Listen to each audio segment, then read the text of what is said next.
What is happening? What even is tennis? Welcome, tennis fans, to the 54th episode of Tennis Traverse, Exploring the Game, the podcast that delves into the heart of the tennis world. I'm your host, Ivy Zhang, and in today's episode, I will be talking about the events that followed at the first week of US Open. Before we begin, please follow all of my social medias if you haven't already. That is Instagram and Twitter using @TennisTraverse, that is @TennisTraverse. If you're listening on YouTube, comment, like, and subscribe. If you're listening on other streaming platforms, please rate my show. And let's get right into today's episode. So I'm recording this on a Sunday at 7:25 a.m. So pardon my voice if it sounds a little bit weird because I just woke up, but I wanted to record this on a Sunday so I can give you guys the full scoop of everything that happened because we're almost done with the first week of the last Grand Slam, which is the US Open. There has been so much that happened, and it's truly just amazing to see all of these players who have been fighting the whole year give it their last shot maybe at a Grand Slam this year, and there are some just astonishing results that I just can't wait to share with you guys. But first, I do want to say that I have a special announcement, which is I haven't talked about this in the 52 episode, but it's been a full year since I've been doing this podcast. I started this podcast, I believe, last year in August, and it's been a full year, and I can't believe it because it felt so short and I really enjoyed every single second of recording it. I feel like I've learned a lot from just recording it and feeling more comfortable and developing my own voice, and I'm really excited that you guys are here with me, and there will be some new things that's coming up. No guarantees though, but I think you guys are gonna love it. So yeah, but let's just dive right into this year's US Open. So I want to talk about the men's side first because I feel like there's a lot more stuff to talk about. So like in terms of upsets. So the first upset I want to cover is Holger Rune losing to Brandon Nakashima with a score of 2-6, 1-6, and 4-6. So that really is sort of a petty scoreline because, I mean, for me, because of how Rune is performing, I do predict that he's not going to go far in Grand Slams, and this matchup really isn't a round one matchup because Nakashima has been performing extremely well. However, for Holger Rune to lose 2-6, 1-6, 4-6, which is just a horrible scoreline, is still, in my opinion, unexpected because it just seemed like he was completely, like, he didn't have any tools in his pocket to pull out. Like, he was just completely overpowered and just in every sort of way.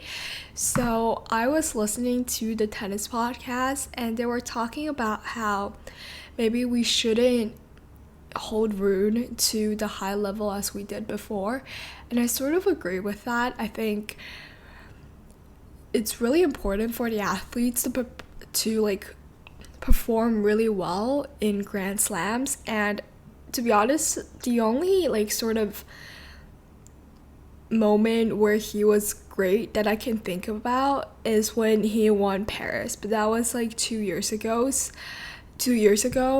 against Novak Djokovic. However, apart from that, I don't think he had many of those like deep runs into important tournaments. And I think we really need to shift on just what we think about him. And there is also a really funny thing, which is his tweet after losing the match, because he didn't put in a lot of, I guess, first serves. I think he only had like a 38% first serve. So he tweeted something really funny and I wanted to read it for you guys. So he said, "Big bummer yesterday. The best support, lots of happy tennis kids, perfect weather, perfect court and tournament, and I played extremely bad tennis. No offense to my opponent, but I managed only 39 exclamation mark for serves. 39% exclamation mark for serves. Tons of unforced errors. This is not what anyone should expect. I need to look into everything now. This is not satisfying for me or my fans. I will not let you down. Like, his tweets are so funny, and the tweet last year about the map to court 5 is just so interesting to me. Anyways, but I just think, like, I agree with what he said about his first serve percentage being low and just him need to figure out like what is wrong and why is he not making results consistently when he is ranked one of the top players in the world. And then I want to talk about another player who had a similar undertone to Holger Rune, which is Lorenzo Musetti. So they're both around the same age and they were both in the next gen finals. However, Holger Rune peaked, whereas Lorenzo Musetti was just not really performing well last year, but this year, especially towards the end, he seemed to be performing better, especially on like grass surfaces and clay surfaces. For example, in Wimbledon, he made it to the semifinals, and in the Olympics, he actually won the bronze medal, which is incredible. So he's been performing really well on other surfaces. However, hardcore really isn't his specialty, but he's been performing really well, even though, as I said, US Open court, which is like medium hard and like fast, isn't really his specialty. However, he's been like saving a lot of points which I think he wouldn't be saving before. So, like, for example, he played against Riley Alpaca in the first round and he won 7-6, 7-3 in a tiebreak, 1-6, 6-1, and then in the fourth set, Riley Alpaca had about like 2 or 3 set points, and in my opinion, if it was the Musetti last year even, he wouldn't have like won the whole entire set, but he managed to break him and come back to win the entire thing, which is just really incredible. Although he did lose to Nakashima in the third round, but as I said before, Musetti really isn't, like, his game isn't fully developed on hardcore yet, so we really can't expect too much from him. However, I feel like he's a really talented player, and from the way he's been playing, he's going to find his game on hard courts as well. And then I want to talk about just some, I guess, sad news, which has been Shelton beating Dominic Thiem. And I just think it's really sad that Dominic Thiem's Grand Slam career ended like this. So Shelton beat Dominic Thiem with a score of 6-4, 6-2, and 6-2.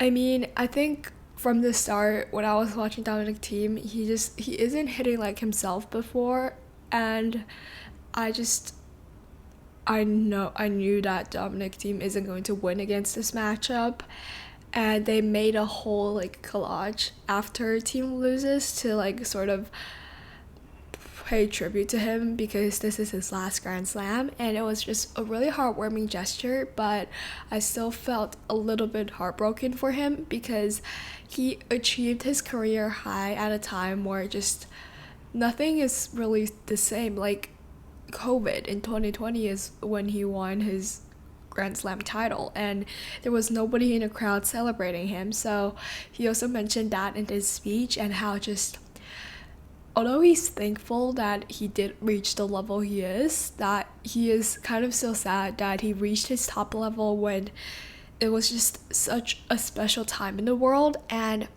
I mean, his wrist injury is really devastating, and I wouldn't wish that upon anyone. And I think it just proves to me that the athlete's career is just so short and it's so delicate. If, for example, you injured something and you had to get surgery, you really don't know what your level is going to be at, and it's just such a difficult career, in my opinion, to maintain. Okay, now shifting to a little like lighter subject, but still really interesting, which is Daniel Evans versus Karen Khachanov is the longest match in US Open history. So the match lasted 5 hours and 35 minutes. Like, that's insane.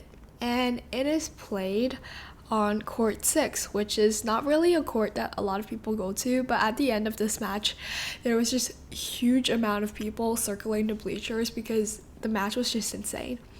So the scoreline is Evans losing the first set 6-8 in tiebreak, winning the second 7-2 in tiebreak, winning the third 7-4 in tiebreak, losing the fourth 4-6, and then in the fifth set he was actually down 0-4. And I was like, because this matchup at first didn't really interest me, so I wasn't even looking at it. However, I saw that it was going to the deciding set and all the scores are super tight, so I was like, wait a second, maybe it is a match that's worth looking at. But then I looked at it for like 15 minutes and Evans was down 0-3, so I was like, okay, because it's like the second day, I believe, of Grand Slam, so I was like, there are just other matches I should be looking at, so I closed the tab. And when I came back, Daniel Evans was down 0-4 and won 6-4, which is incredible, amazing. I think it really shows the magic of the scoring system, that you can be down, especially like best of 5, because there's so much room for you to make, like, to have a comeback. Like, for example, if it is set to if it's set to like, if you win 4 games, you win the set, then the set is already done. So 6 is, I guess, just a really interesting number. Like, why is it set in 6? And it's just so perfect that a lot of players are able to adjust based on the system and come back when they need to. And then I want to talk about someone who have, I guess, a similar theme with Holger Rune, which is Stefanos Tsitsipas. So Stefanos Tsitsipas is like, he also isn't doing really well in Grand Slams. I have him losing to Kokkinakis in my draw prediction, and I was right. So Tsitsipas lost in 4 sets to Kokkinakis, and in his press conference he said that I wasn't the player I used to, and I think that really said something. I mean, I did comment on like his coaching relationship with his father like a long time ago. However, they did part ways, and Stefanoes does not have his dad in his box anymore. However, I still think you need to figure out, I think with issues like this, although it's the player's fault for like not performing well, I think a lot of it also goes to the team. So I think there needs to be some communication that's going on to figure out what is wrong and why isn't he going really far into the tournament for both Holger Rune and Stefanos Tsitsipas. And then I have another match which I just want to bring up because it shows the challenging condition at US Open, which is Etcheverry versus Cerundolo in the second round. So this match really, isn't that entertaining in my opinion, although it was to a 5th set and Etcheverry won 6-3. So the thing why I wanted to bring up this match is because Etcheverry, it was just really hot. I think that was a Wednesday and it was really, really hot. And it was humid and he just he can't help himself, so he turned around and he puked on the court. It was really, but I think it's a testament to just how hot and how humid the condition is at US Open, and it was like this almost every day last year, but this year I think it seemed to be a little bit better, because if you look at the forecast, the highest temperature that's reaching is on Monday, which is 26 Celsius, but apart from that, the temperature looks really well. And now I want to talk about the big thing. So I guess you guys have been waiting for this. So I want to talk firstly about Alcaraz losing, and then I will cover my opinion on Djokovic losing. So Carlos Alcaraz lost to Botic and Zheng in a score of 1-6, 5-7, 4-6 in 3 straight sets. So, I mean, I just don't know what happened. He wasn't on a offensive side in this match. He was just chasing down every single ball like you do, but there isn't a moment where he, I think, was taking charge and trying to hit the ball into corners, trying to attack. It was just mostly Botic van der Zandschulp trying to just run Alcaraz and go up to the net and approach and hit volley winners, which was clearly working. And it was just a really interesting sight to see because I think everyone expected Alcaraz to win. I don't have him as one of my favorite to win this tournament. I didn't predict him as my tournament winner, but I did expect him to at least go to the semifinals or even the quarterfinals. So for him to lose in three straight sets is unexpected. And I mean, he really didn't have a great performance coming into US Open. In Cincinnati, he lost in 3 sets to Gael Monfils, and he said that it was one of the worst match he ever played. He didn't say that this time around. However, it's just really not like him to lose in 3 straight sets. I'm not taking anything away from Van der Zandschulp because he was, man, I love him. He was totally unfazed. He was just he literally didn't even know who was playing against Carlos Alcaraz. He was just playing his best tennis, going up to the net, serving, going up to the net, volleying winners, and Alcaraz was just running, and he was just completely unfazed. He didn't even know.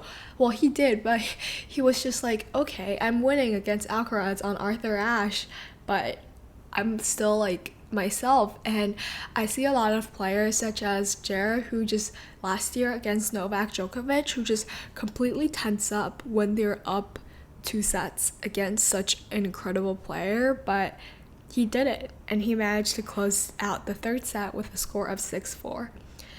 So with Alcaraz losing, and now I want to talk about Novak Djokovic losing, which I don't know which is more surprising to me. I feel like Novak's is, in a way, because he did come off from an Olympic gold medal, which is a great achievement, and he was just constantly showing off his medal to everyone. I mean, that's normal. If I won an Olympic gold, I would do the same. But I just want to talk about Novak's match. So Novak also lost to Alexei Popyrin with a score of 4-6, 4-6, 6-2, and 4-6. So it isn't a straight 3 sets.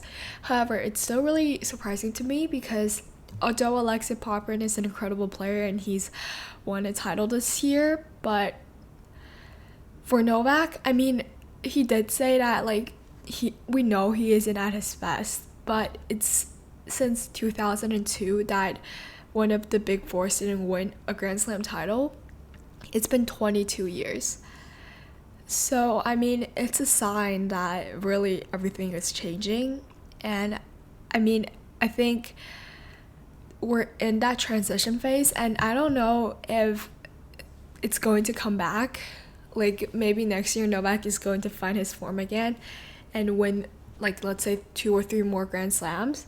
However, I feel it's just really interesting that we're in this transition phase, and I'm curious to see players such as Sinner and Alcaraz, what they can do, because, for example, we were saying that Alexander Zverev, Stefanos, Tsitsipas, and Felix Auger-Aliassime are those players who can challenge Novak and Nadal and Federer, but they just, when they were meeting against those big 3, they just completely was shut it down. However, for Sinner and Alcaraz, I think they actually do have a chance because they've beaten Novak Djokovic on courts that Djokovic is most comfortable on, such as the Australian Open, even though I'm not sure that this year is the best year for Djokovic. However, I think I'm really interested to see how the younger generations and how they can challenge the older generations and if they're effective or not. And with that, I want to talk about some players that have a chance of winning now because the 2 top seeds are out. And I'm not like including players such as Sinner because obviously he is. But I'm saying people like Jack Draper, Alex de Minaur, Jordan Thompson, and Taylor Fritz. So all of these players are players who are looking to make it maybe to the semifinals, even to the finals in terms of Taylor Fritz of a Grand Slam. And with Alcaraz and Novak losing, they really have a chance of proving themselves, and I think it's just really interesting to see who grabs the opportunity because it's literally right there. And I have my bet on Draper and Fritz because Alex de Minaur is coming off from an injury, and Taylor Fritz, it's the US Open. He's been performing really well. He's in one of the best forms I've ever seen him play. Draper, similar thing. I think he's in top form as well. And then I want to talk about, I think, one of the best matches yet. So I do want to say I have all these highlights linked, and some of them I did give the link to the full match. The matches I think are worth watching. So if you guys have a couple of hours maybe in your day, please go watch this match, which is Tiafoe versus Shelton. This match was incredible, you guys. It lived up to all the expectations, and Tiafoe managed to get his revenge on Shelton. So it went to 5 sets, and at the whole time I thought Tiafoe wasn't doing well because I feel like he was always being broken or in the position of like not doing really well. However, when he managed to like come back, especially when it's important, is just really incredible. And I think this year really hasn't been the best for Big Foe, but he's doing his best. So he lost the first set 4-6, won the second 7-5, lost the third 5-7 in the tiebreak, won the fourth, and won the fifth. So in the fourth set, I really thought Ben Shelton was going to have it. However, Tiafoe just proved everyone wrong. I mean, my words really doesn't do it justice, so I think you guys should go just go watch the match. Tiafoe's next round opponent will be Alexei Popyrin, which is the man that beat Djokovic himself. So it will be really interesting to see what that matchup takes us, and that will be actually Sunday. So by the time my episode comes out, you guys will know who wins that matchup or not. Okay, so now I want to talk about Sinner. So I don't know if I talked about his doping scandal here, but I think it's not going to be my focus. My focus is just him being completely unaffected by everything that's going around him, including his doping scandal. He's completely like, he's fine. He's not being affected by Novak and Alcaraz losing. He's focusing on himself, and he's doing really well in this Grand Slam. And I think he truly might be the one that's going to win it all because he only dropped a set in the first round, and he's been doing really well. However, I think the next match will be a bit of a challenge because it's against Tommy Paul. So I'm really excited to see that matchup, but I have my bets on Sinner for winning the whole thing. Okay, now I want to talk about the women's side. Although there isn't really that many upsets, it was still, I think, an interesting tournament. So the first match I want to cover is Zheng Qinwen versus Amanda Anisimova, and Zheng Qinwen winning in 4-6, 6-4, and 6-2.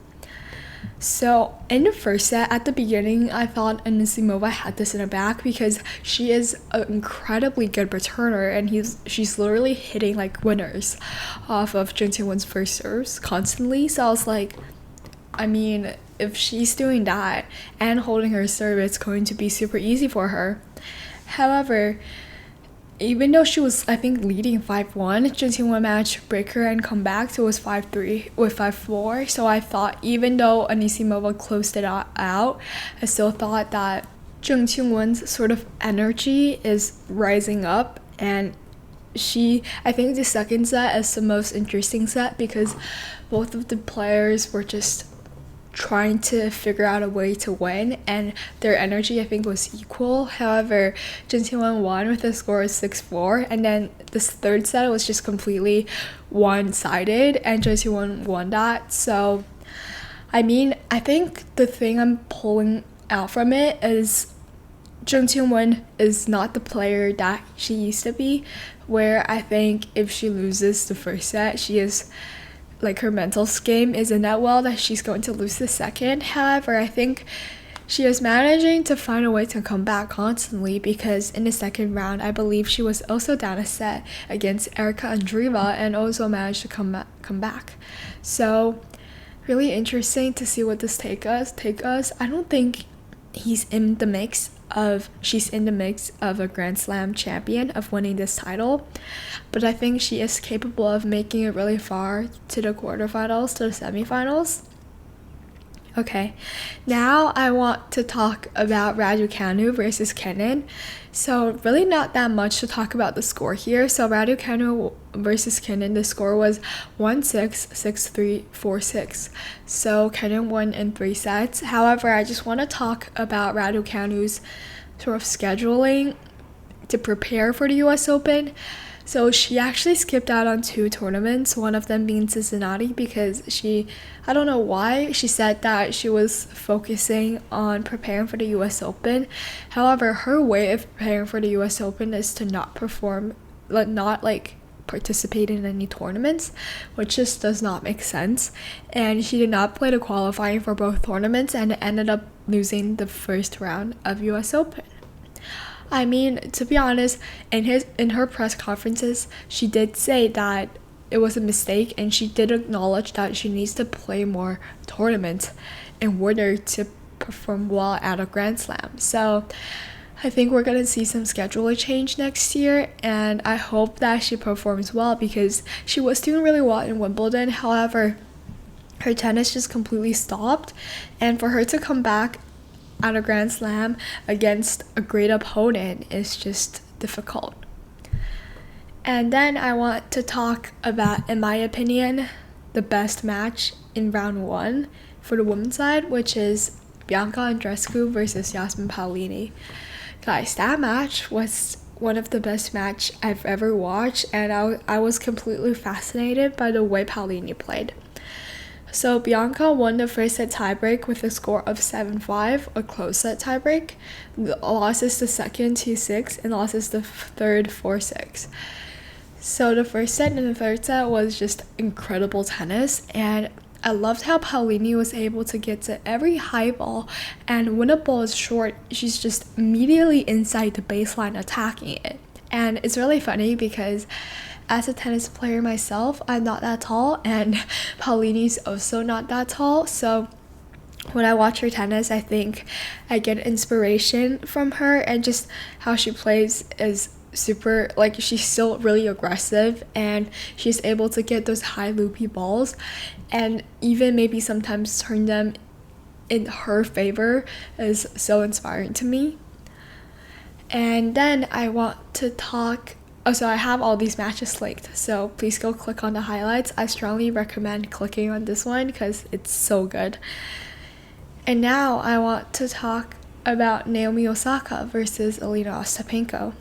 So when she came out, I was there on Armstrong, and when she came out, I was astonished by her fit. It was super pretty. I mean, we did get a glance into the darker black version of the outfit for night session, but the green one was so proud and coquette at the same time. It was just so incredible. And when she came out, I mean, it was on Armstrong, so it wasn't like everyone was talking. It wasn't as, I think, well set up when she came out on Ash. However, it was just really incredible, and I think her coming out with like the bow is just, it's so pretty. Anyways, I'm talking in circles, but she played her match. I thought she was playing one of her best tennis ever.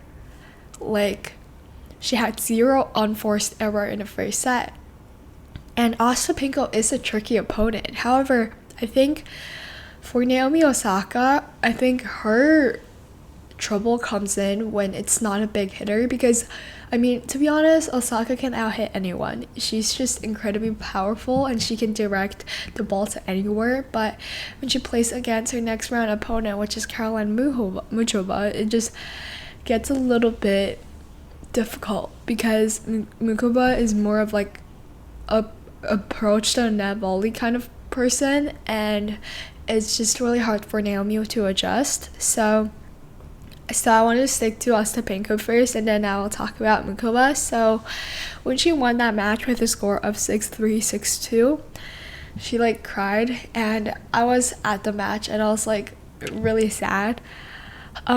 Because I wasn't sad. I was really proud of her. I was so proud of her for winning. And when she cried, I was tearing up, and then when I was exiting, I went to the bathroom and I just sobbed, because only people who like follows her understand how much she's been through, and for her to get one of her best wins after coming back at the US Open, which is basically her breakthrough point, is like a full circle moment. And she's a mother now, and everything has changed, but she's still out here fighting to play her best tennis, and I was just really proud of her.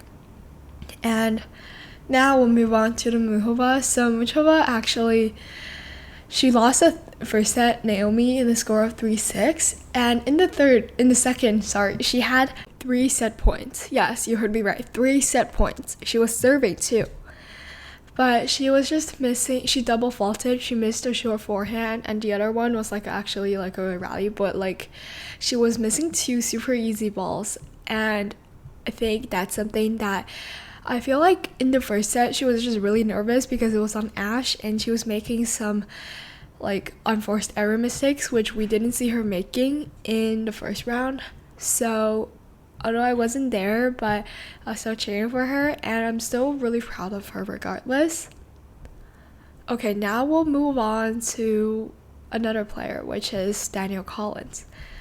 So this match actually came before the Naomi Osaka match, and it's actually Collins' last Grand Slam. So from the start, I didn't watch the first set, but Collins won 6-1, so I thought, okay, Collins is winning, so it should be a fairly quick match. However, from the second set, we can see that her just physically wasn't ready. A lot of the balls, she was setting up a point beautifully, and then a short ball comes, she will just completely miss it in the net. And it was just really sad and frustrating, and she lost in the deciding set against Caroline Dolehite, but it was an incredible match, and it's really sad because she walked off without accepting the flowers. She already requested that they don't do a big ceremony for her, because she's not the type of player to just gladly lean into that. But she did lose, she lost, and she just walked off, which is really sad because it's her last season, and her start of the season was just incredible. And it's just really unfortunate that she had to peak at the start, where I think even though it was during the Sunshine double season and Hardcore 2, I feel like if she would have peaked in this time of the year, for her to make a deep run at the US Open is really memorable. And now I want to talk about another thing, which is Zhang Shuai's 23 straight losses, which is I don't know how, but the thing is, she's not playing horrible. She's playing well. She even bageled her opponent in the first set. So she played against Ashlyn Kruger, and to be clear, yeah, she was playing incredible. I'm not saying that I don't know how she can lose 23 straight times, because she was playing incredible, but she won the first set 6-0, lost the second 1-6, and then lost the deciding 5-7. She was doing really well. However, I think it could be a mental block now for her to close out a match like that, because she really hasn't had the opportunity to do that for the whole losing streak. So I think it's more of a mental thing now, because her skill is still there, and I really feel for her, and I really want her to end this losing streak really badly. There's the China Open that's coming up after this, so I really hope she can get her first win there. And then I want to talk about Rybakina withdrawing. It must sucks to be a Rybakina fan, because she's just been withdrawing from almost everything this season, and I don't know what's wrong. I really hope she can solve it, but she really didn't give a clear sort of answer to what was wrong. She just said it was an injury. So I really don't know what's happening, but on a brighter side, I want to talk about Coco Gauff versus Elina Svitolina. So Gauff won that match by losing the first set 3-6, and that's the type of opponent Svitolina that she was having troubles against. But Gauff was chasing down to every ball and actually won the second and third with a score of 6-3 and 6-3. So the third set I think really wasn't the best. I think Svitolina was just double faulting a lot and completely falling off. However, the second set is where Coco Gauff just like not snapped awake, but she managed to find her backhand, which is a shot that she's normally really good on. It's normally her forehand, but she was having trouble with her backhand in the first set, and she found her backhand again and used her forehand and her serve to just win the second set. And the third set was just completely one-sided as well, but that's all. And I think we really don't know if Gauff is ready to make a deep run against other players such as Iga Swiatek, for example, because Svitolina just wasn't performing well in the third set. So if we have a player that's at her best level in the deciding set, we really don't know what's going to happen. But I think through this match, I gained a little bit more of a trust to Coco Gauff. Okay, so I want to talk about some black horses, because with Raducanu withdrawing, I think there are some people that are capable of going really far, such as Diana Schneider. She's been winning titles. She's been performing really well. She's always taped up, but I don't really know, but she's just performing really well. I love the way she plays. She's really resilient and she chases down every ball, and she hasn't, I think, dropped a set.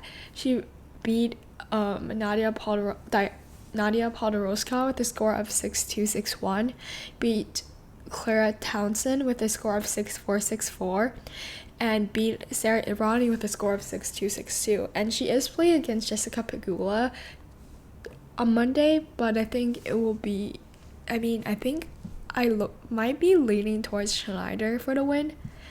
And then Donna Vekic, I really didn't expect her to go that far, even though she is coming off from Olympic silver medal, but her next match is against Qinwen, and I actually have this towards her. I think she is going to win because her playing style really suits the hard court surface, whereas Qinwen is her favorite surface is clay, which is what the Olympics was played on.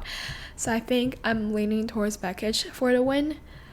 And then Badosa, she's just performing really well. And although I didn't mention Pollini, I think Pollini maybe shouldn't be a black horse. I think she is capable of going really far. Her next round opponent is Caroline Muchova, which will be an interesting one, because the way Muchova plays is just really different, and she has so many tools in her pocket to pull out.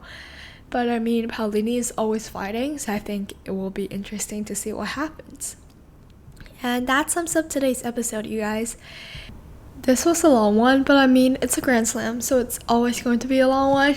But thank you so much for listening. I enjoyed filming it. I did my outline of this episode yesterday, and I didn't expect it to go this long, but it's a great morning wake up thing for me, because I was really tired at the start, but now it's past 6 minutes past 8, and I'm really excited to tackle my day. And I really hope you guys, whenever you guys are listening, that I wish you guys the best and have the nicest day ever, because it's the US Open. Everything is super fun right now. I love when tennis is active, and if you haven't subscribed to my social medias, you should. I'm going to the US Open today and tomorrow actually, so I will be covering some content. I also bought a camera, so I'll be posting some pictures I took, so if you guys are interested in that, please go Follow me on Twitter and Instagram using @TennisTraverse, If you're listening on YouTube, comment, like, and subscribe. If you're listening on other streaming platforms, please rate my show. And next week's episode will also be about the US Open, but maybe predicting the winners and just talking about who won the US Open and if it's a huge surprise or not. This US Open was already a surprise to me, but I really hope you guys enjoyed this episode, and I can't wait to see you guys next week. Bye!